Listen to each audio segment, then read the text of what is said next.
नमस्कार दोस्तों। एक नई लर्निंग के साथ हाजिर हूँ और आज की लर्निंग में इस स्टॉक स्पेसिफिक की बातें करते रहते हैं। उसमें एक कंपनी का नाम हम चुन के लाए हैं समझने की पर्पज से। जो कंपनी का कारोबार जो है हाउसिंग फाइनेंस से रिलेटेड डील करती है।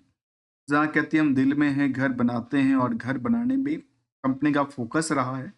जिसमें होम लोन देती है फॉर द रीसेल्स होम परचेज के लिए भी देती है। फिर इसके अलावा जो मेन सेगमेंट है इनका वो होम लोन से रिलेटेड ही कंपनी का कामकाज है।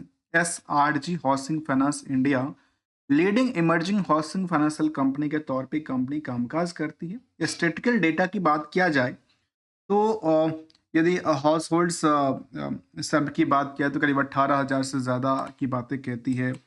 करीब 80 से ज़्यादा ब्रांच इनके पास अवेलेबल हैं और 800 से ज़्यादा इनके पास टीम भी अवेलेबल है।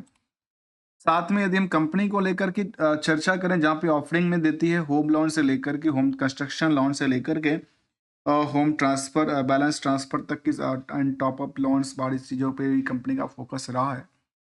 जानने के पीछे की जो वजह है और वजह पता है क्या है?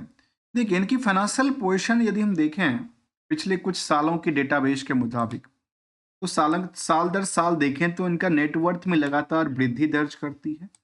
साथ में इनके जो रिवेन्यू सोर्स है उसमें भी लगातार वृद्धि दर्ज करती है।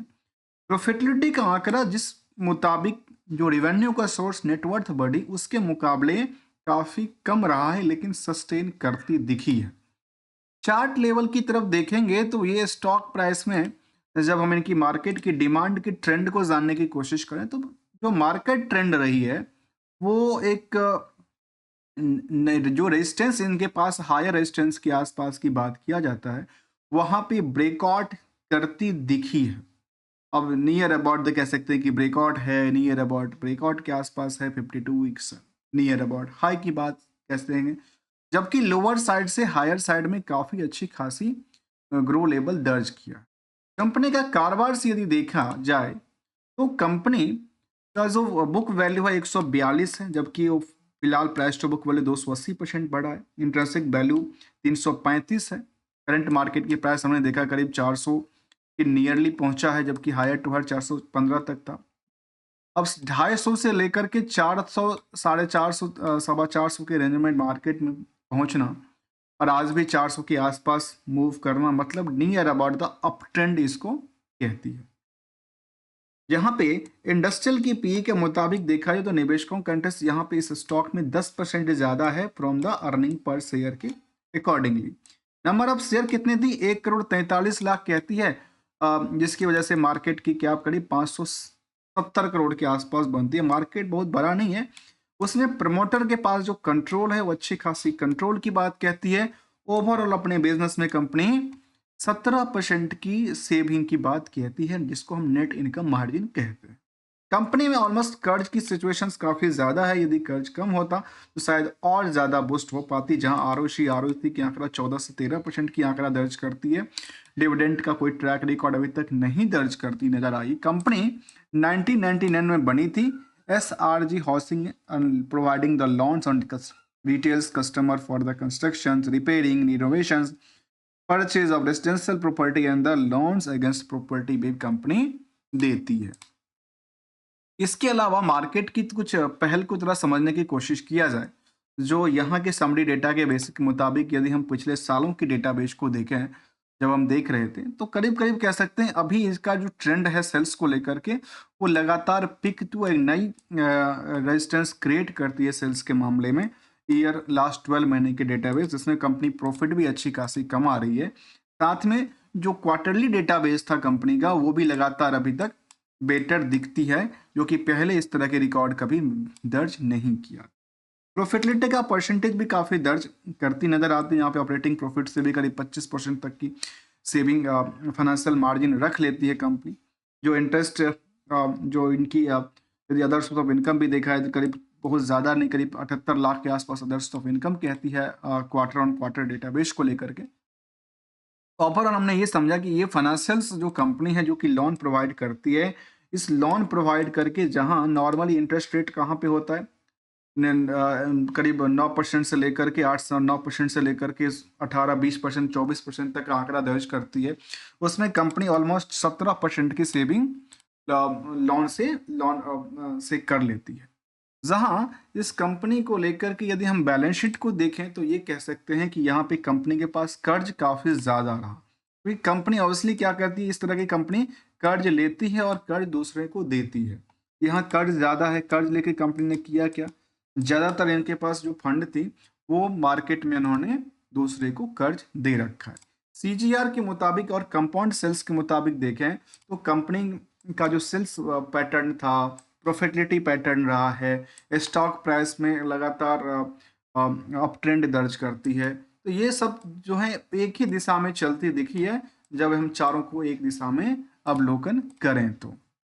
पीयर्स के मुकाबले ये कह सकते हैं जहां पे बजाज हाउसिंग, फोर्डको, एलआईसी हाउसिंग जैसे कंपनी शामिल है, तो कुछ कंपनियों से यहाँ पे निवेशकों का जो ध्यान है वो काफ़ी ज़्यादा बुल है कंपेयरिंग टू द एलआईसी से या फिर हुडको से। यहाँ पे करीब 23 मल्टीपल के हिसाब से चलती दिखी है from the earning per share के मुताबिक। इसके अलावा निवेशकों का इंटरेस्ट जाना जाए तो इस कंपनी में जो करीब कह सकते हैं निवेशक बहुत ज़्यादा नहीं रहे हैं अभी तक। छोटा सा कंपनी है जिसमें मार्केट कैप नियरली कितना था, 570 करोड़ के आसपास की मार्केट कैप में कितने करीब कह सकते हैं कि 2 से लेकर के 3-4 हजार के आसपास के ज़्यादा निवेशक होंगे इस कंपनी में। और जो वॉल्यूम है वो कितने मार्केट में ट्रेडिंग होती है, तो वॉल्यूम बहुत ज़्यादा नहीं होता। लिक्विडिटीज को लेकर के देखा गया कि 2000-2500 इसी तरह के इसमें दर्ज करती दिखी है। ऑब्वियसली इसमें देखा कोई एफआईडीआई की कोई हिस्सेदारी नहीं थी प्रमोटर के पास, जो है होल्डिंग में थोड़ा सा बिकवाली किया है प्रमोटर ने, और आम पब्लिक के पास होल्डिंग में कुछ बड़े प्लेयर का नाम दिखता है जिसमें अब या तो इसके इंटरनल ग्रुप से बिलोंग करते हैं या फिर आउटसाइडर से बिलोंग करते हैं, लेकिन काफ़ी सारे निवेशक हैं जिनके पास एक एक 2-2% की होल्डिंग दिखती है।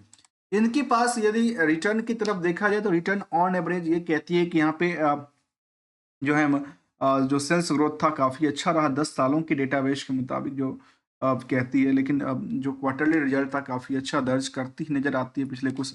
रिस्क की बात किया जाए तो रिस्क कंपनी में क्या बनती है, रिस्क के लेकर कहती है कि इनके पास थोड़ा जो इंटरेस्ट रेशियोज हैं वो थोड़ा सा ज़्यादा की बात है। कहते हैं reporting the profitability in the कहते हैं प्रॉफिट तो पे कर निकाल रही है लेकिन वो डिविडेंड ये भी मैंडेटरी नहीं है।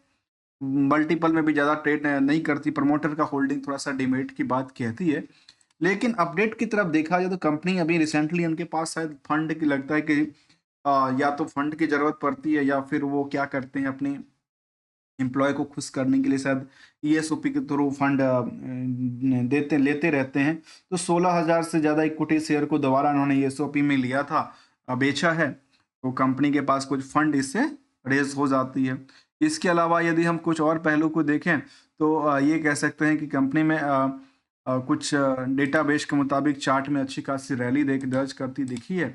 और कुछ सालों की डेटाबेस को देखा जाए तो कह सकते हैं इनकी स्टॉक में एज पर द बीएसई की जो टाइम फ्रेम के मुताबिक देखा जाए स्टॉक, तो ऑब्वियसली 10 सालों में इनके स्टॉक में करीब 600% से ज़्यादा की डिमांड बढ़ी है।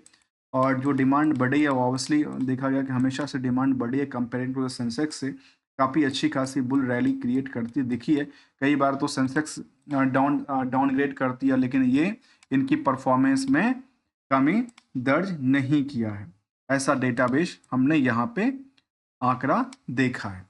दोस्तों किसी भी स्टॉक को लेकर यहाँ पे हमारे साइड से कोई भी रिकमेंडेशन या एडवाइजरी की बात नहीं है। 2015 के बाद कंपनी ने कोई डिविडेंड का पार्ट नहीं दिया, बोनस नहीं दिया, लेकिन आज भी कंपनी यहाँ पे दर्ज करती है कंपनी ट्रेंडिंग वेव के मुताबिक जो है क्वार्टरली डेटा हो या इनका last year on year basis का डेटा हो, उसमें कहाँ 2 करोड़ का सेल्स हुआ करता था, आजकल 138 करोड़ की लास्ट 12 महीने में सेल्स क्रिएट करती है। 25% तक की ऑपरेटिंग प्रॉफिट मार्जिन आज भी बचा रही है, तो ये इनके लिए थोड़ी सी बेटर परफॉर्मेंस की बात कहती है। रिस्क के मुताबिक जो रिटर्न था वो काफ़ी ज़्यादा दिया है, सीजीआर के बेसिस पे हमने देखा ही था इसको। और इसमें अच्छी खासी फिलहाल इसमें लगातार इसमें जो प्राइस क्रॉस ओवर कह सकते हैं, ब्रेकआउट कह सकते हैं, नियर अबाउट जब भी जो क्रॉस करने की कोशिश में है वहाँ पे निवेशकों का इंटरेस्ट जाहिर ज़्यादा करती दिखी है। दोस्तों हमेशा एक गोल्डन रूल कहता है मार्केट के लेकर के या खुद की लाइफ को लेकर, यदि कोई चीज़ फ़ायदा दे रहा है, बेटर दे रहा है, आपकी ग्रोथ दे रहा है, तो फिर करते लगे रहना चाहिए। अदरवाइज़ अपने पैसे को भी समेटते रहना चाहिए टाइम टू टाइम। और हमारे साइड से मैंने पहले कहा कि this is a completely educational purpose के लिए है, और ना मैं कोई ट्रेडर्स हूँ, ना कोई एडवाइज़र्स हूँ, ओनली एज़ अ लर्नर हूँ मार्केट में। यदि आपको बेटर लर्निंग को लेकर के, अंडरस्टैंडिंग को लेकर, अवेयरनेस पार्ट को लेकर कुछ सपोर्ट है, तो आप जॉइन और सपोर्ट भी कर सकते हैं। मिलेंगे कुछ नई स्टडी के साथ, तब तक के लिए थैंक्स फॉर द जॉइनिंग दोस्तों।